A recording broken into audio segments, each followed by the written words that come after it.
ಪ್ರಿಯ ಸ್ನೇಹಿತರೆ, ಇಂದಿನ ಯುವಕರಲ್ಲಿ ಹೆಚ್ಚು ಕಾಣಿಸುವ ಒಂದು ದೊಡ್ಡ ಸಮಸ್ಯೆ ಏನು ಗೊತ್ತಾ? ಇತರರ ಜೊತೆ ನಮ್ಮನ್ನು ಹೋಲಿಸುವ ಅಭ್ಯಾಸ. ಸ್ನೇಹಿತನಿಗೆ ಒಳ್ಳೆಯ ಜಾಬ್ ಸಿಕ್ಕಿತು ಅಂದ್ರೆ ನಾನೇನೂ ಮಾಡಲಿಲ್ಲ. ಯಾರಾದರೂ ದೊಡ್ಡ ಮನೆ ಕಟ್ಟಿದರು ಅಂದ್ರೆ ನನ್ನ ಜೀವನದಲ್ಲಿ ಏನೂ ಆಗುತ್ತಿಲ್ಲ. ಸೋಷಿಯಲ್ ಮೀಡಿಯಾದಲ್ಲಿ ಯಾರಾದರೂ ಯಶಸ್ಸು ನೋಡಿದ್ರೆ ನಾನು ಹಿಂದುಳಿದಿದ್ದೇನೆ. ಆದ್ರೆ ಒಂದು ಸತ್ಯ ನೆನಪಿಟ್ಟುಕೊಳ್ಳಿ, ಹೋಲಿಕೆ ಎಂಬುದು ನಿನ್ನ ಸಂತೋಷವನ್ನು ಕದ್ದುಕೊಳ್ಳುವ ಕಳ್ಳ. ಒಂದು ಚಿಕ್ಕ ಕಥೆ ಹೇಳ್ತೇನೆ. ಒಂದು ಶಾಲೆಯಲ್ಲಿ 2 ವಿದ್ಯಾರ್ಥಿಗಳಿದ್ರು, ರಾಹುಲ್ ಮತ್ತು ಅಜಯ್.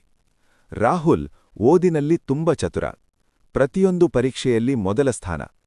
ಅಜಯ್ ಸರಾಸರಿ ವಿದ್ಯಾರ್ಥಿ, ಆದ್ರೆ ಅವನಿಗೆ ಚಿತ್ರಕಲೆ ತುಂಬ ಇಷ್ಟ. ಒಂದು ದಿನ ಅಜಯ್ ತನ್ನ ಸ್ನೇಹಿತನನ್ನು ನೋಡಿ ದುಃಖಪಟ್ಟ. ರಾಹುಲ್ ಯಾವಾಗಲೂ ಫಸ್ಟ್ ಬರ್ತಾನೆ, ನಾನು ಅವನಂತಿಲ್ಲ, ನಾನೇನು ಮಾಡಲಾರೆ ಎಂದು ಭಾವಿಸಿದ. ಆದ್ರೆ ಅವನ ಶಿಕ್ಷಕರು ಒಂದು ಮಾತು ಹೇಳಿದ್ರು, ಮೀನು ಮರ ಹತ್ತಲಾರದು ಎಂದು ಹೇಳಿ ಅದನ್ನು ಮೂರ್ಖ ಎಂದು ಕರೆಯಲು ಆಗುವುದಿಲ್ಲ. ಅಜಯ್ ತನ್ನ ಶಕ್ತಿಯನ್ನು ಅರಿತುಕೊಂಡ, ಚಿತ್ರಕಲೆಯಲ್ಲಿ ಹೆಚ್ಚು ಸಮಯ ಕೊಟ್ಟ. ವರ್ಷಗಳ ನಂತರ ಅವನೊಬ್ಬ ಪ್ರಸಿದ್ಧ ಡಿಸೈನರ್ ಆಗಿದ್ದ. ಇದರಿಂದ ನಾವು ಏನು ಕಲಿಯಬೇಕು? ಪ್ರತಿಯೊಬ್ಬರ ಪ್ರಯಾಣ ವಿಭಿನ್ನ, ಪ್ರತಿಯೊಬ್ಬರ ಸಮಯ ವಿಭಿನ್ನ, ಪ್ರತಿಯೊಬ್ಬರ ಶಕ್ತಿ ವಿಭಿನ್ನ. ನೀನು ಒಂದು ಬೀಜ ಹೋಲಿಕೆ ಮಾಡಿದ್ರೆ ಅದು ದುಃಖಪಡುತ್ತದೆ, ಏಕೆಂದರೆ ಅದು ಮರವಾಗಲು ಸಮಯ ಬೇಕು. ಆದರೆ ಆ ಸಮಯದ ನಂತರ ಅದೇ ಬೀಜ ದೊಡ್ಡ ಮರವಾಗಿ ನೆರಳು ಕೊಡುತ್ತದೆ. ಇಂದಿನ ಸೋಷಿಯಲ್ ಮೀಡಿಯಾ ನಮ್ಮ ಮನಸ್ಸನ್ನು ತಪ್ಪು ದಾರಿಯಲ್ಲಿ ಕರೆದೊಯ್ಯುತ್ತದೆ. ಜನರು ತಮ್ಮ ಜೀವನದ ಉತ್ತಮ ಕ್ಷಣಗಳನ್ನು ಮಾತ್ರ ತೋರಿಸುತ್ತಾರೆ. ಅವರ ಹೋರಾಟ, ಕಷ್ಟ, ಕಣ್ಣೀರು ಅವುಗಳನ್ನು ಯಾರೂ ತೋರಿಸುವುದಿಲ್ಲ. ಆದ್ದರಿಂದ ನಾವು ನೋಡುವುದು ಸಂಪೂರ್ಣ ಸತ್ಯ ಅಲ್ಲ. ಸ್ನೇಹಿತರೆ, ನಿನ್ನ ಜೀವನ ಒಂದು ಮ್ಯಾರಥಾನ್ ಓಟ. ಅದು 100 ಮೀಟರ್ ಸ್ಪರ್ಧೆಯಲ್ಲ. ಇಲ್ಲಿ ಪ್ರತಿಯೊಬ್ಬರೂ ತಮ್ಮದೇ ವೇಗದಲ್ಲಿ ಓಡುತ್ತಾರೆ. ನೀನು ಇತರರನ್ನು ನೋಡುತ್ತಾ ಓಡಿದ್ರೆ ನೀನು ತಪ್ಪು ದಾರಿಗೆ ಹೋಗುತ್ತಿ. ಆದ್ರೆ ನೀನು ನಿನ್ನ ಗುರಿಯನ್ನು ನೋಡುತ್ತಾ ಓಡಿದ್ರೆ ಒಂದು ದಿನ ಗಮ್ಯಸ್ಥಾನ ತಲುಪುತ್ತಿ.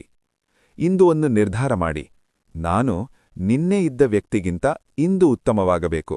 ಇದು ನಿಜವಾದ ಬೆಳವಣಿಗೆ. ಡಾಕ್ಟರ್ ಎಪಿಜೆ ಅಬ್ದುಲ್ ಕಲಾಂ ಅವರ ಒಂದು ಅದ್ಭುತ ಮಾತಿದೆ, man needs difficulties in life because they are necessary to enjoy success.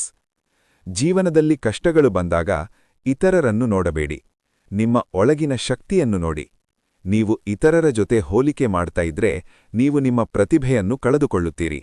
ಆದ್ರೆ ನೀವು ನಿಮ್ಮ ಮೇಲೆ ಗಮನ ಕೊಟ್ರೆ ನೀವು ನಿಮ್ಮ ಜೀವನವನ್ನು ಬದಲಾಯಿಸಬಹುದು.